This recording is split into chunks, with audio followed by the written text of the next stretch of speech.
Que ce soit au printemps ou à l'automne, c'est vrai que nos jardineries offrent un choix de végétaux exceptionnel. Et j'ai envie de dire que le plus dur, c'est de faire son choix et de faire des choix cohérents.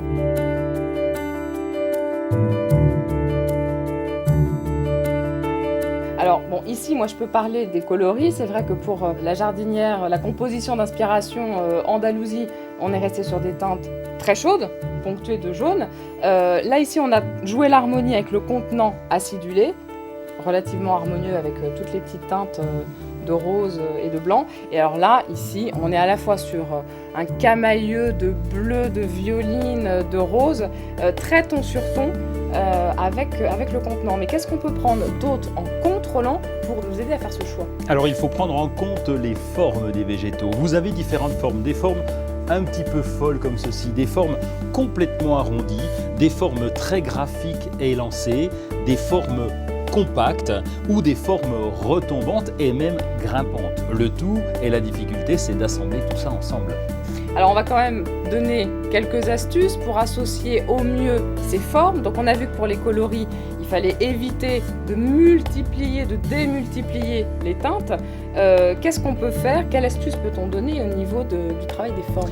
Eh bien les formes, c'est un peu comme une scène de théâtre. Il faut essayer de déjà faire son décor dans le fond de la balconnière, avec si possible des végétaux un peu plus hauts. Et sur le devant, les petits vont s'installer jusqu'au tapissant, voire au retombant. Alors si par exemple j'ai une plante qui est beaucoup plus haute que les autres, je peux soit la placer au centre de ma composition, soit à l'arrière-plan.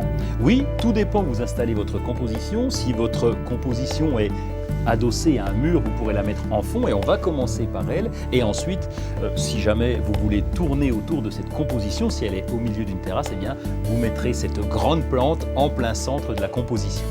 Et d'ailleurs, cette grande plante, par exemple, si elle est sur tige, je peux peut-être en profiter pour travailler au pied des plantes un petit peu plus petites, comme par exemple des annuelles ou des bisannuelles ou des petites vivaces.